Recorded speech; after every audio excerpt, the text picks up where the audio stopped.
Pessoal, para a gente finalizar, então, pensando nesse nosso último módulo desse nosso curso curto de noções de psicologia com aconselhamento cristão, a gente vai falar sobre as teorias do aconselhamento, tá? Quais são, então, eu vou trazer para vocês três, existem várias, mas eu vou trazer para vocês três principais teorias do aconselhamento que trabalha de uma forma prática, ou te dá uma forma prática de você, então, criar um roteiro na hora que você sentar com a pessoa e começar a conversar com ela, começar a analisar as coisas com ela, tá? A primeira teoria que eu vou explicar para vocês, ela é chamada de aconselhamento cristão, ela vai ter o nome do macro, no micro, tá?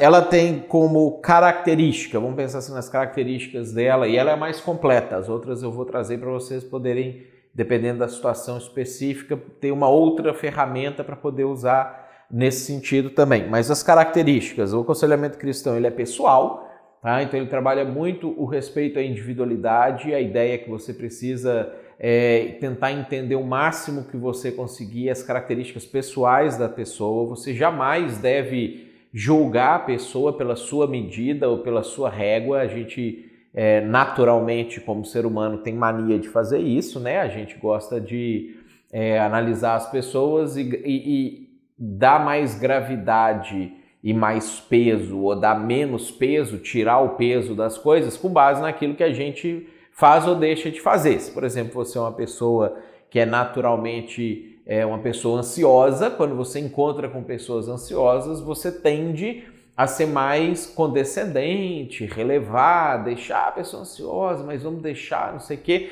Se você é uma pessoa controlada, uma pessoa que consegue racionalmente pensar em tudo e não se abalar muito com as coisas, quando você vê uma pessoa ansiosa, a sua tendência é menosprezar, falar como que essa pessoa não consegue se acalmar, não consegue se controlar. Então, quando a gente pensa no aconselhamento cristão, a sua principal característica é o respeito à individualidade. Você precisa entender que aquela pessoa tem uma história, tem uma razão de ser daquele jeito, ela teve uma educação, ela teve uma construção pessoal, uma construção moral, uma construção social que fez com que ela tivesse aquelas características. Ela tem uma personalidade que é diferente da sua. Então, jamais você vai sentar com a pessoa e analisar a pessoa com base em quem você é, ou o que você sente, ou como você enxerga o mundo. Você precisa se tornar um investigador, um descobridor e ter uma sensibilidade para mapear a pessoa e aplicar o aconselhamento ou a condução adequada à realidade daquela pessoa. Outra característica do aconselhamento cristão é que ele é biblicamente embasado, tá? Então você não faz aconselhamento cristão com pessoas que desprezam completamente a Bíblia, tá? Você precisa ter a pessoa ali tendo pelo menos um respeito pela Bíblia, porque as coisas que você vai conduzir a pessoa dentro dessa ação biblicamente. Então isso é uma diferença também, né, clássica entre o aconselhamento cristão e a psicologia propriamente dita. A psicologia ela vai lançar mão da ciência, vai lançar mão de algumas teorias, dependendo da linha que a psicologia vai adotar, mas a psicologia jamais vai orientar a pessoa a partir de um princípio cristão propriamente dito. O aconselhamento cristão não, ele já fala a partir de como a Bíblia diz a respeito das coisas. Então, às vezes é comum você estar com, sei lá, um problema de relacionamento ali com o seu marido, com a sua esposa, e aí você vai num psicólogo e é comum você escutar o psicólogo falar, não, você tem que se permitir, você tem que buscar sua felicidade, você tem que ser livre e coisas nesse sentido.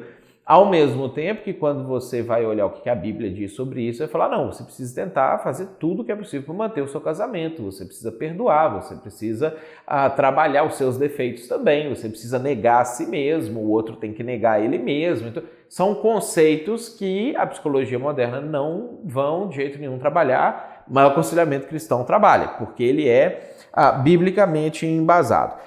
O aconselhamento cristão, outra característica também é que ele dá ênfase no futuro, não no passado. Tá? Então, por mais que você precisa, a gente vai falar daqui a pouco, ouvir a história da vida da pessoa, a história do passado da pessoa, a ênfase é no futuro. Você escuta para entender, para saber como é que ela chegou até ali, mas toda a construção de conclusão, finalização e direcionamento para a pessoa é ajudar ela a olhar para frente. Trata o passado, mas a ênfase é no futuro. Tá? Então essa é uma outra coisa importante que na hora prática da conversa você precisa dosar o pedacinho que você fala sobre o passado e a grande ênfase que você precisa dar na questão do futuro.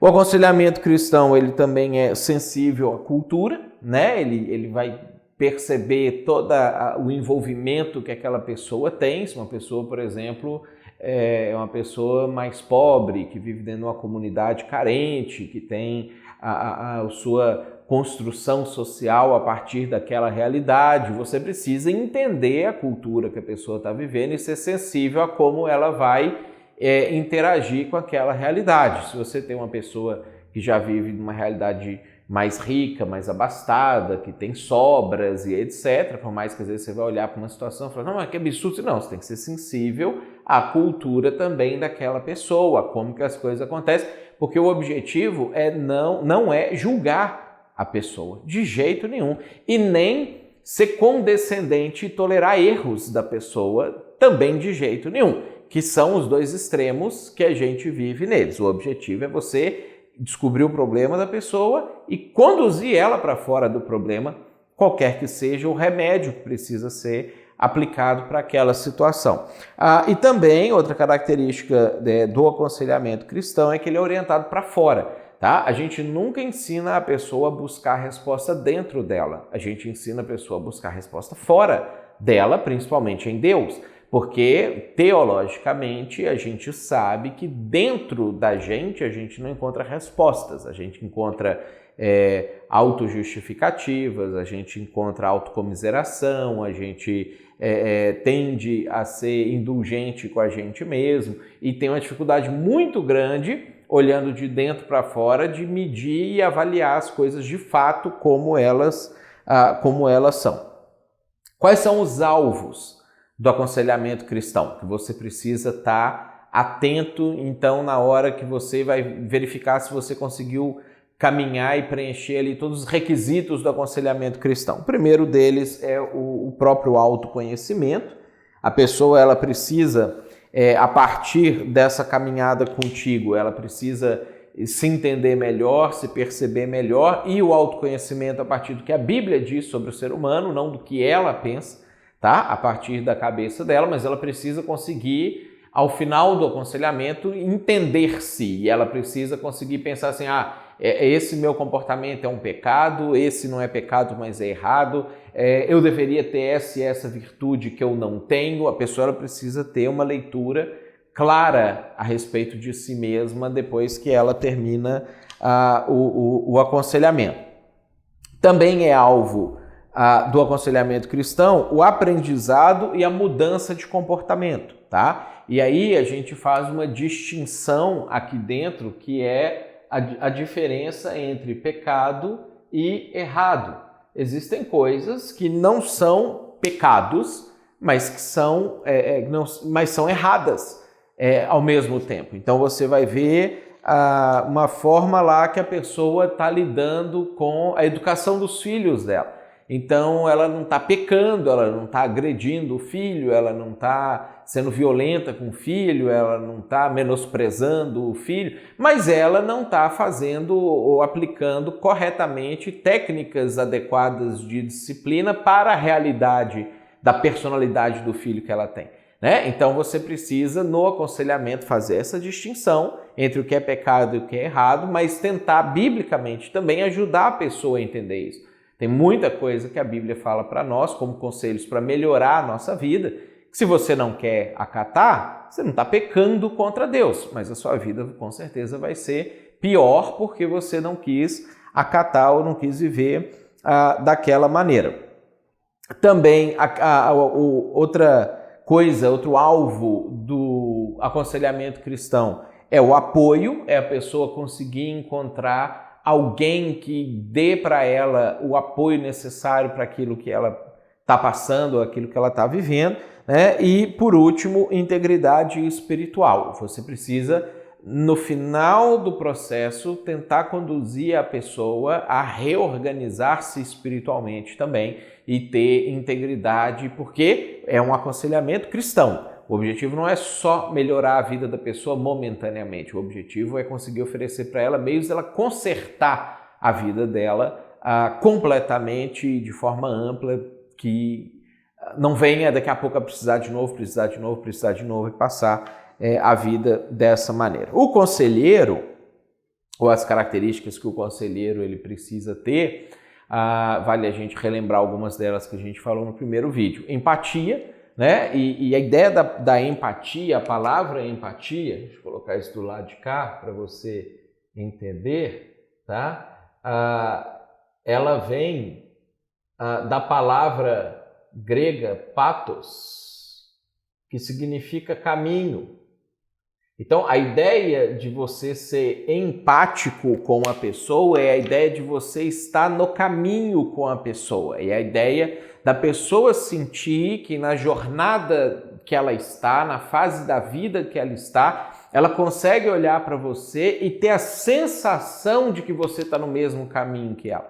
Tá? A própria ideia da palavra simpático, que você só troca aqui o em por sim, em grego é mesmo. Essa é a ideia que a gente precisa, de alguma maneira, transmitir para a pessoa no momento do aconselhamento. Que você está no mesmo caminho. Ela tem que sentir isso de você. Então você, como conselheiro, vai, de alguma maneira, participar e deixar a pessoa sentir que você está participando da vida dela. Outra característica que você, como conselheiro, precisa ter é a aceitação incondicional. Então você não está ali como a chefe da pessoa. Se a pessoa ela de repente tem uma dificuldade de fazer alguma coisa que você pediu para ela fazer, você não vai reprová-la, demiti-la do aconselhamento, alguma coisa nesse sentido. Você precisa também se despojar de julgamentos para que a pessoa possa falar qualquer coisa que ela esteja fazendo, que ela esteja pensando, que ela esteja sentindo, sabendo com certeza absoluta que você jamais vai condená-la ou julgá-la por conta daquilo ali.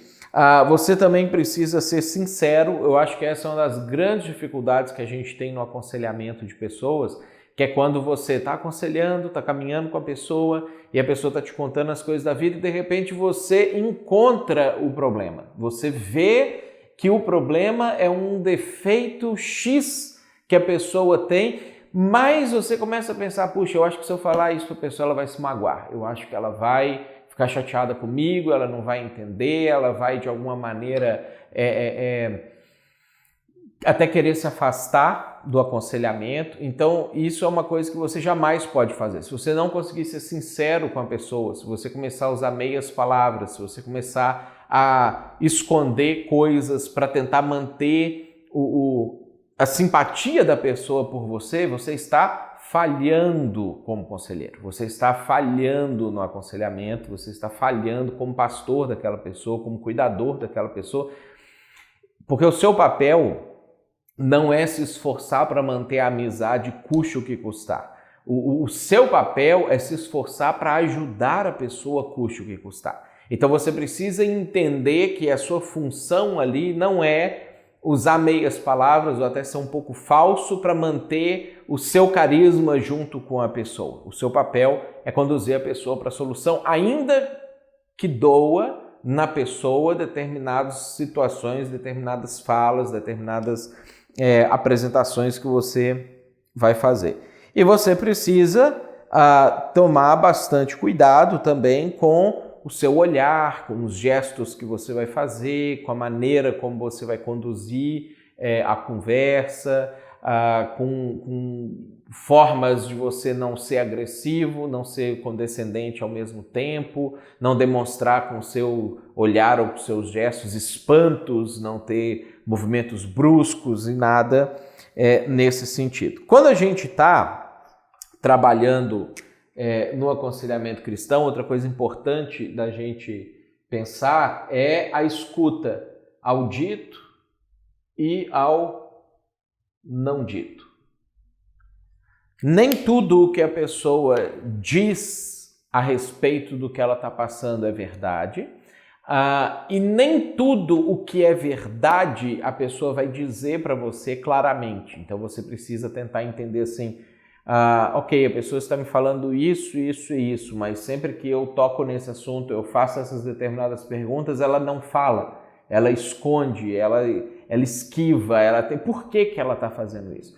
Então você precisa prestar atenção também às coisas que a pessoa não fala, às coisas que a pessoa ela se recusa a tratar claramente ou de forma transparente a respeito daquele assunto. Quais são as respostas que você precisa dar para a pessoa, tá? Então vamos pensar, deixa eu apagar aqui para a gente poder manter aqui um negócio no raio de visão bacana de vocês aí, tá? A primeira resposta que você precisa fazer é a condução.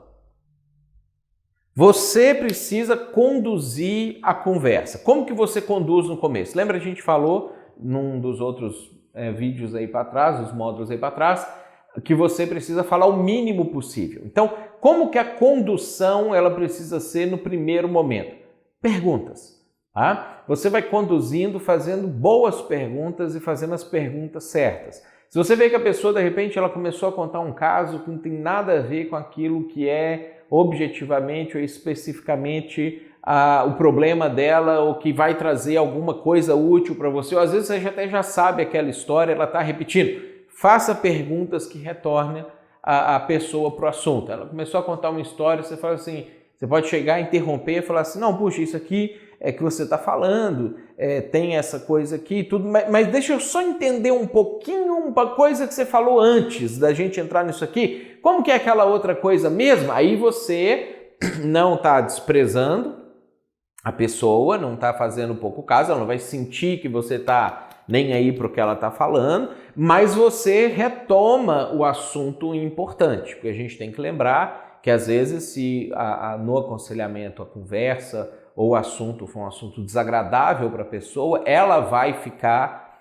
pensando e repensando se ela vai tocar naquele assunto, e uma das maneiras da pessoa enrolar é contando outros casos. Então, você precisa conduzir com as perguntas, fazendo as perguntas, não é você ficar falando o tempo inteiro, tá? Mas é você ficar perguntando. A segunda resposta que você precisa dar são os comentários. Tá? Então, todas as vezes que a pessoa ela encerra um ciclo de fala, ela encerra um subtema do tema maior, você precisa fazer um comentário sobre aquilo. Por isso que é muito importante que você esteja prestando atenção no que a pessoa está falando, porque você vai precisar chegar para a pessoa e falar assim, realmente, isso que você falou tem esse sentido, ou eu percebi, ou eu senti na hora que você estava falando que isso e isso aqui estão acontecendo. Você precisa comentar as coisas que a pessoa falou, porque isso reforça para a pessoa que ele está me acompanhando, está me entendendo, ele está realmente participando. Uma outra forma de você fazer essa coisa dos comentários e da condução é quando a pessoa terminar de falar alguma coisa, você perguntar para ela, tá, então você está querendo me dizer isso, isso e isso. Mesmo eu entendi certo, você confirma isso que eu entendi que você acabou de dizer, a pessoa vai, não, confirma, isso mesmo. E tudo mais. Então essa é uma forma positiva de você fazer os comentários também. A terceira coisa que você precisa fazer na condução da conversa, do aconselhamento, é o confronto. Você vai precisar em algum momento, porque se a pessoa está passando por um problema, ela está ou fazendo alguma coisa errado para ter gerado aquele problema na vida, ou fazendo alguma coisa errada para não estar dando conta de sair daquele problema, ou às vezes tendo uma percepção errada daquilo que está acontecendo. Então, depois que você caminhou com a pessoa, ouviu a pessoa, fez a condução, fez os comentários, você entendeu o panorama, chega um momento do aconselhamento que você precisa confrontar. Você vai precisar marcar para a pessoa objetivamente o que é que ela está fazendo que está errado, ou que ela precisa mudar, ou um passo concreto que ela tem que dar na vida dela para poder resolver aquilo ali que ela se meteu ou que ela acabou se envolvendo. Então você precisa chegar. E no confronto, você também precisa usar ele para poder verificar se você também está entendendo o que a pessoa está falando e se logo em seguida, quando você conduzir a pessoa para uma resposta, se você vai dar a resposta certa. Às vezes você no confronto faz uma fala com a pessoa, então quer dizer que você está fazendo isso aqui errado, e aí a pessoa vai falar assim, não, eu fiz isso aqui certo, porque eu fiz isso, isso, isso. Isso também te ajuda a medir se você está entendendo o que a pessoa está falando e se você está formulando bem na sua mente, porque se a resposta da pessoa ao seu confronto derruba o seu argumento, então pode ser que você não entendeu bem a situação ou aquilo que está ocorrendo ali. A quarta resposta que você precisa dar é a informação. Depois que você conclui essa parte do diálogo, da parte onde a pessoa falou mais do que você conduziu, que você perguntou, que você confrontou, a pessoa respondeu, você precisa dar uma informação. O que é então que a pessoa vai fazer?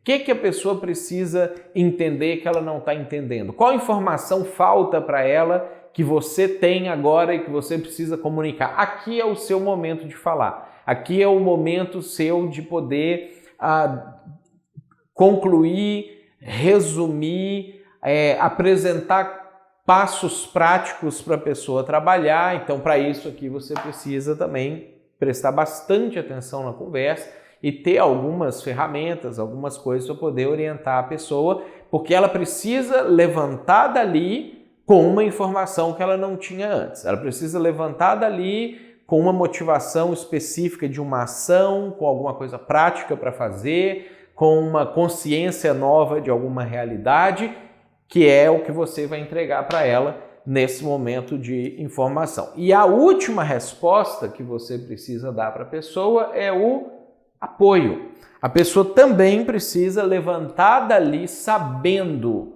que você está com ela, que você vai apoiá-la, que você vai caminhar junto com ela, que ela continua, apesar de ter te contado qualquer coisa que ela tenha te contado, ela continua tendo o seu apoio incondicional, ela continua tendo o seu cuidado, ela continua tendo a sua atenção, ela continua tendo o seu amor, o seu carinho por ela. Então você vai fazer isso aqui nesse momento com palavras afirmativas, com palavras de acolhida, com gestos, com demonstrações faciais de acolhida para que ela veja que você está sinceramente falando aquilo ali, porque ela precisa entender que é como se o próprio Deus tivesse conversado com ela, que é como se Jesus tivesse apoiado e acolhido ela, porque, na verdade, é isso que é a proposta que você, como conselheiro cristão, precisa abraçar e precisa entender. Você é uma ferramenta de Deus, é um instrumento de Deus, é uma forma de Deus falar com aquela pessoa. Ok? Então, você vai precisar demonstrar as virtudes de Deus em todos os momentos. Se você quiser aprofundar um pouco mais essa situação, pega essas coisas que eu coloquei aqui agora e abre lá em 1 Reis, capítulo 19, e vê a fala de Deus, a condução de Deus, a maneira como Deus faz aconselhamento cristão com Elias. Quando Elias entra em depressão, sente vontade de morrer, perde a razão da vida dele, o sentido da vida dele, como que Deus ele vai aplicando todas essas formas na conversa. Analisa aquele texto a partir desse prisma, de repente dá um pause no vídeo aí e dá uma lida no texto e analisa essas questões lá. Você vai ver que essa também foi a forma de Deus, a maneira como Deus ele conduziu com Elias, ok? E aí, para a gente fechar essa parte do aconselhamento cristão, esse modelo do aconselhamento cristão, você precisa dar experimentações para a pessoa, que são tarefas de casa, coisas que, olha, essa semana eu gostaria que você fizesse isso, essa semana eu gostaria que você se comportasse assim e me falasse como é que você se sentiu. Essa semana eu gostaria que você chamasse tais pessoas para conversar e depois me falasse como é que foi a conversa. Você precisa, no final, então, de tudo, dar algo prático para a pessoa fazer. Então, você vai pensar sobre isso antes, durante a conversa, depois junto com a pessoa, verificar a viabilidade daquilo ali, para você não viajar na maionese também e falar uma coisa que a pessoa não vai fazer. Então, também tem que ser um passo que ela dá conta de dar, nunca um salto, é um passo, ok? E aí você vai passar para a pessoa alguma coisa específica para ela poder fazer, certo? Esse é o modelo que a gente chama de aconselhamento cristão. A gente tem um segundo modelo que ele vai também ter vários desses elementos que eu trabalhei com vocês aqui nesse também, mas que ele chama de aconselhamento pastoral. Ele é uma outra abordagem que, dependendo da situação, a ideia é que essas teorias de aconselhamento você pode escolher uma ou outra, mesclar de acordo com o que você está vivendo, o que você está passando com as pessoas que você está aconselhando. Então, o aconselhamento pastoral, ele vai trabalhar com 4 passos básicos que você vai fazer. O primeiro é a motivação. Então, você começa a conversa perguntando para a pessoa, né? Por que você veio falar comigo? Ou por que você me procurou? Aí a pessoa vai falar, vai contar. Assim, aí depois você faz outra pergunta para ela. Como que você se sentiu enquanto você estava tomando a decisão de vir para cá falar comigo? O que é que estava passando dentro de você? A pessoa vai falar ali também, você vai manter a conversa, pode seguir o modelo de condução do outro também na questão da conversa. Depois você vai perguntar para a pessoa, como é que você se sente estando aqui? Tá? Então essa maneira, ou essa teoria do aconselhamento, que é o aconselhamento pastoral, ele vai trabalhar muito com o sentimento das pessoas. Ele vai tentar extrair o máximo do que a pessoa está sentindo para que você consiga filtrar o que ela fala e o que ela sente em relação ao que ela fala, ou que ela não fala, ou que ela está vivendo. Tá? Então, você começa com a motivação, depois você vai para o problema. Então, depois que ela te conta o que fez com que ela chegasse até ali, você precisa enfatizar os sentimentos positivos e os sentimentos negativos que aquilo tem. Por exemplo, todas as pessoas ou quase todas as pessoas, ou a maioria das vezes em todas as pessoas, que uma pessoa está fazendo uma coisa errada, ou que ela está pecando, ou que ela está adotando um comportamento autodestrutivo, qualquer que seja esse comportamento que ela está tendo aqui, ao mesmo tempo, ela tem alguma coisa que ela sente que é positivo em fazer aquilo ali. Então, por exemplo, uma pessoa chega e te procura com problemas financeiros graves, porque ela não dá conta de organizar o orçamento doméstico, o orçamento particular, ou ela está sempre gastando mais do que ganha. Ela tem um problema crônico que faz ela sofrer a maior parte do tempo, que ela está sem dinheiro, mas quando ela está gastando o dinheiro de forma equivocada, ela está sentindo prazer de fazer aquilo ali. Então, mesmo quando a pessoa está fazendo coisas erradas, ela tem sentimentos positivos dentro daquilo ali. Você precisa enfatizar isso quando você está trabalhando no problema. Quais são os sentimentos positivos que te levam a fazer isso que te traz problema, que te leva a ter esse comportamento que você está tendo, que te traz problema, né? Você pega os pecados de ordem sexual, todos eles, desde o adultério até a masturbação. Quando a pessoa está pecando, ela tem sentimentos positivos em relação àquilo ali. Tem coisas que dão prazer para ela em fazer aquilo ali.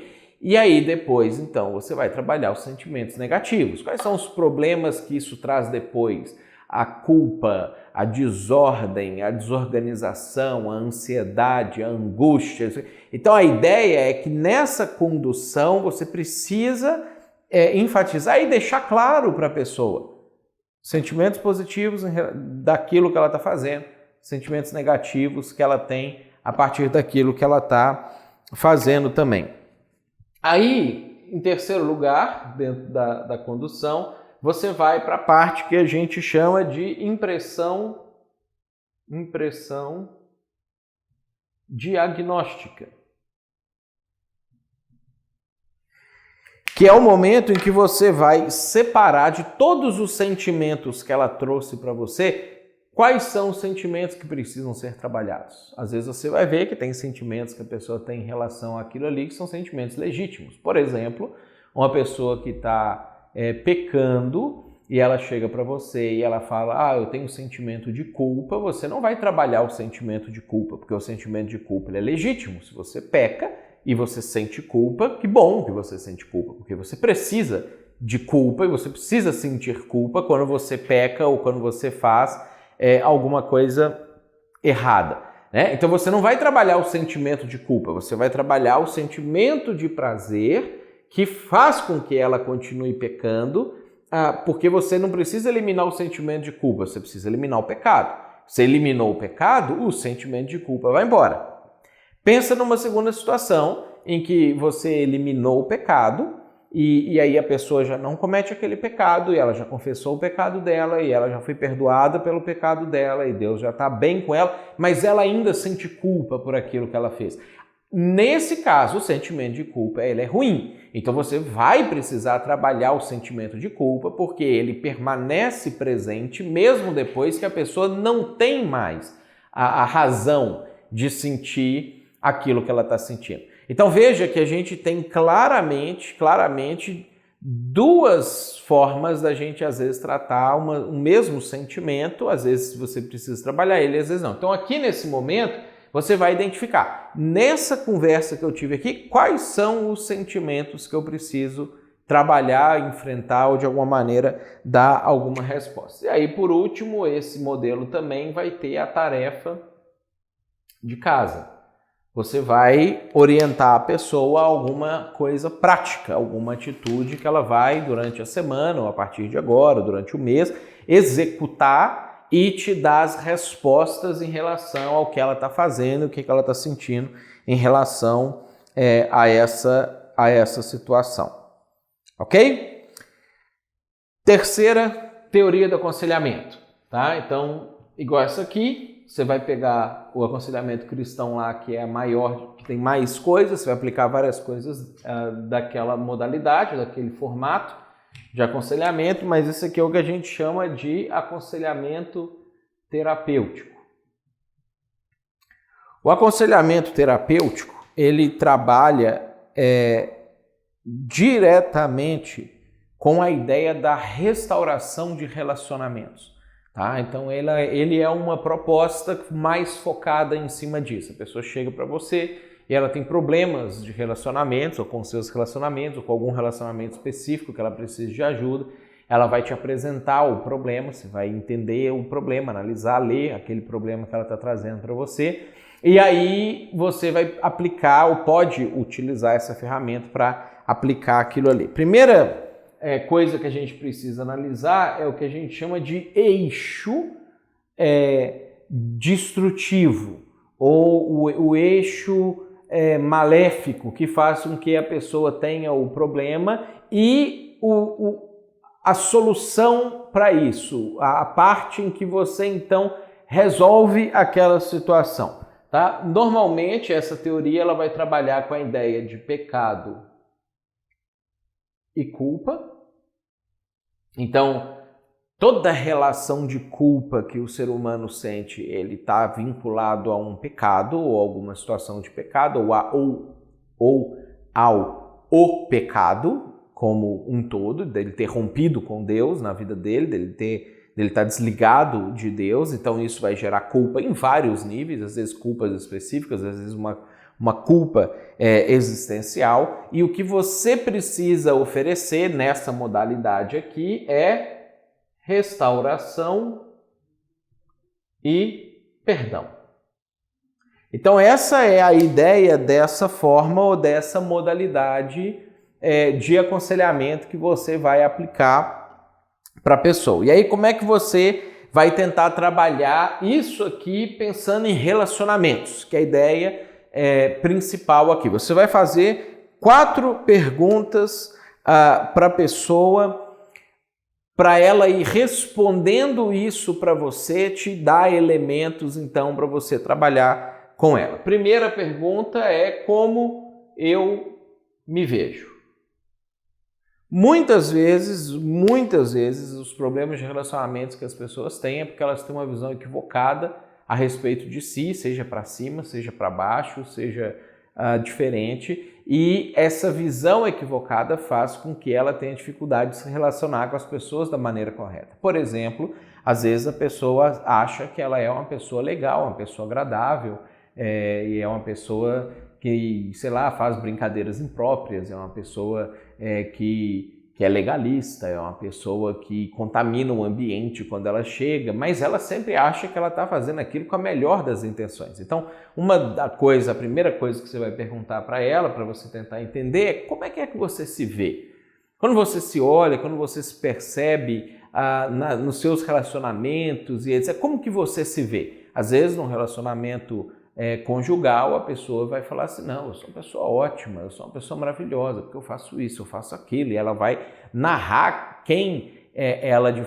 como ela de fato se vê, né? E você vai poder verificar se a visão dela está adequada com a realidade ou se ela está tendo uma visão inadequada. Muitas vezes pode ser o inverso, a pessoa vai falar assim: não, eu não tenho valor, por isso que eu não me aproximo das pessoas, eu acho que eu não tenho nada a oferecer, por isso que eu sempre fico calado, eu nunca interajo, eu nunca me relaciono, porque a pessoa também pode ter uma visão negativa a respeito dela, e isso faz com que ela passe a ter problemas de relacionamento. A segunda pergunta que você vai fazer para ela é como você vê os outros.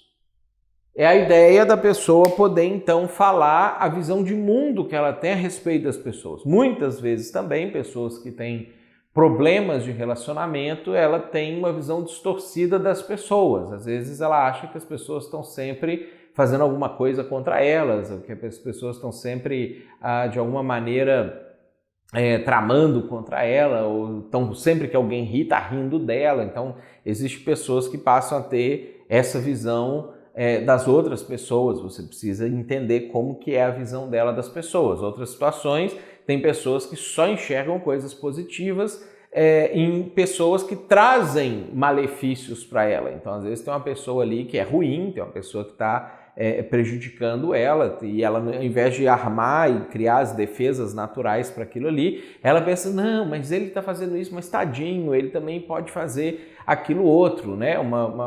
A situação frequente que a gente vê de problemas de relacionamentos nesse sentido muitas vezes alguns pais com filhos, né? Que por mais peste que o filho seja, o pai está sempre ressaltando as boas qualidades do filho e não consegue enxergar que o filho é uma criança muito complicada. Às vezes você vai ver isso acontecendo em relacionamentos familiares complexos. Você tem ali um joinha na família ali que é ruim, que é uma pessoa terrível, manipuladora, que está sempre se aproveitando dos outros, e aí as outras pessoas ficam ali: não, mas tadinho, mas também, mas olha ele isso, olha ele aquilo. Então, às vezes as pessoas têm uma visão muito positiva de pessoas que são ruins e negativas e estão fazendo coisas erradas. Às vezes as pessoas têm uma visão negativa, não enxerga nada bom, só ressalta os defeitos, só traz os problemas daquela pessoa, quando na verdade a pessoa também tem muitas coisas boas. A ideia é que você precisa entender qual é o perfil de análise ou de visão que essa pessoa tem dos outros, né? Ano passado, eu acho, retrasado, sei lá, eu estava escutando uma dessas pessoas que tem essa tendência